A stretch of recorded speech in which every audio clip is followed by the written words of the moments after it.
Hello students, Vanshika is here from Swastik Study Point. आज का हमारा टॉपिक है 11th क्लास के फर्स्ट चैप्टर का सेकंड टॉपिक, जिसमें आपको बताया जाएगा कि micro economic and macro economic में क्या डिफरेंस है। देखो, हमें नाम से ही कुछ तो आइडेंटिफाई हो रहा है कि माइक्रो मीन्स जो छोटे लेवल का हो एंड द मैक्रो मीन्स जो बड़ा लेवल हो। Microeconomics deal with the economics issues or economic problems related to microeconomic unit like a household, a farm or an industry.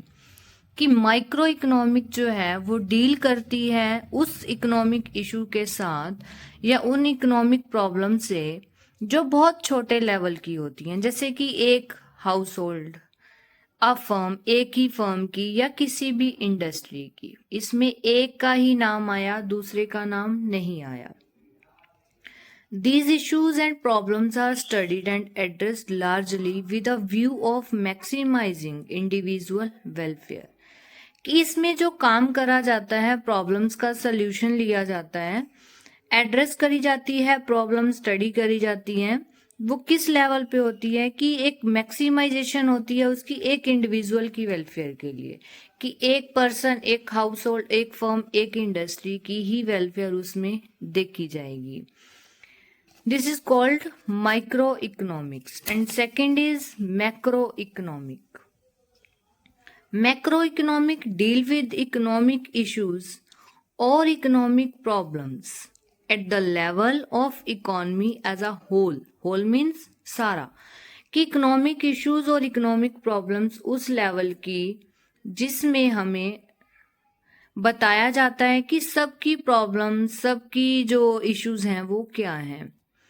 These issues or problems are studied and addressed keeping in mind the goals of social welfare. देखो, यहाँ पर हमने welfare करा था एक individual का, और macro में हम वेलफेयर करेंगे सोसाइटी का, सोशल का, और कोलेक्टिवली वेलफेयर मतलब सबका ही भलाई का जो काम है, मतलब सबकी प्रॉब्लम्स का हल ढूंढना मैक्रो के अंडर आएगा, और एक इंडिविजुअल की प्रॉब्लम का हल ढूंढना माइक्रो के अंडर आएगा। तो ये था इन दोनों के बीच का डिफरेंस। अब हम स्टार्ट करेंगे अपना टॉपिक स्टैटिक्स।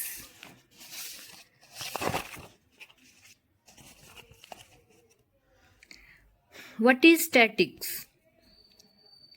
स्टैटिक्स देखो क्या है कि even to a layman this should not be a difficult question if asked to define statics.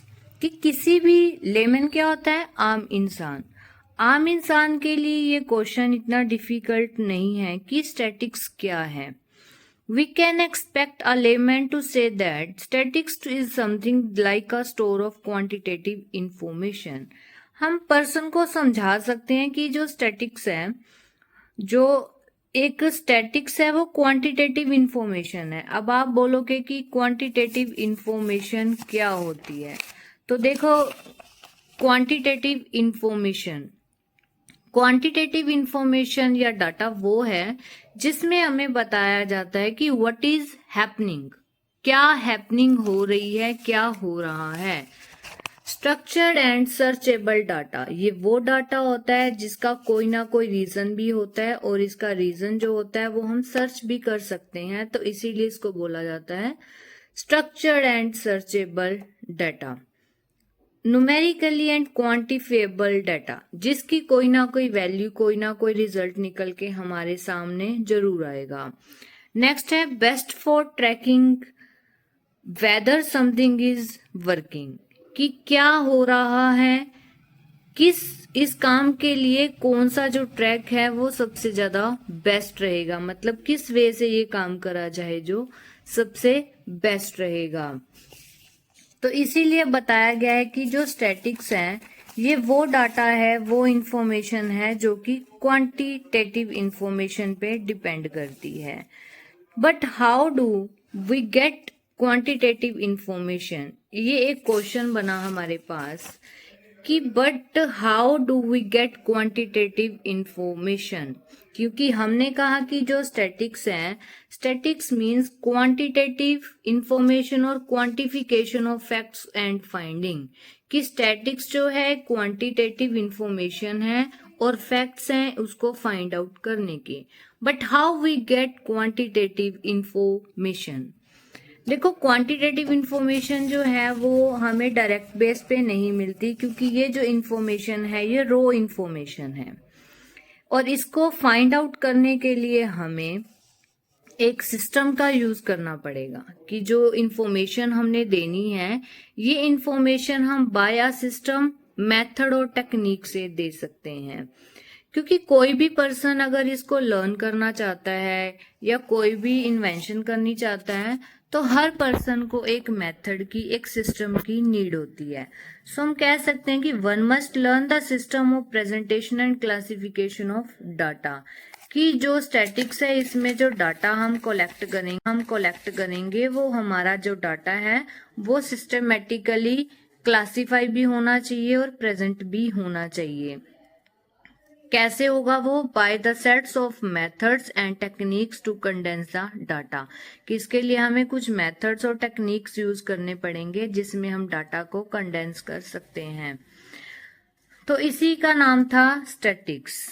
अब हम आगे जाते हैं कि अनलाइक अ लेमैन, कि एक लेमैन, मैंने आपको पहले भी बताया कि लेमैन क्या है, आम आदमी, कि एक आम आदमी को छोड़कर अगर हम एक स्टूडेंट की बात करें तो एक स्टूडेंट के लिए जो student of economic can't relax taking statics just as a pool of quantitative information, कि एक स्टूडेंट के लिए इतना ही काफी नहीं है कि उसने क्वांटिटेटिव इंफॉर्मेशन के बारे में जाना, इवन कि उसको यहाँ पर इंफॉर्मेशन कलेक्ट करने पे, सेट बनाने के लिए उसको और भी इंफॉर्मेशंस कलेक्ट करनी पड़ेंगी और वर्क करना पड़ेगा, टेक्निक्स लगानी पड़ेंगी, मेथड्स यूज करने पड़ेंगे। किसके लिए? कलेक्शन ऑफ डाटा, क्योंकि कोई भी डाटा को हम अरेंज तब करेंगे अगर हमारे पास डाटा होएगा।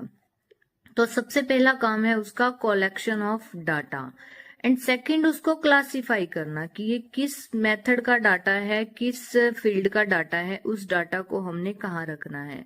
डाटा कलेक्ट करने के बाद, क्लासिफाई करने के बाद हमने डाटा को प्रेजेंट करना है, प्रेजेंटेशन। तो डाटा कैसे प्रेजेंट करना है? इजी वे में, कि जो भी देखे उसको समझ आ जाए, स्टूडेंट को या कोई भी इस पे जो वर्क कर रहा है उसके लिए, तो हम उसको बोलेंगे प्रेजेंटेशन ऑफ डाटा।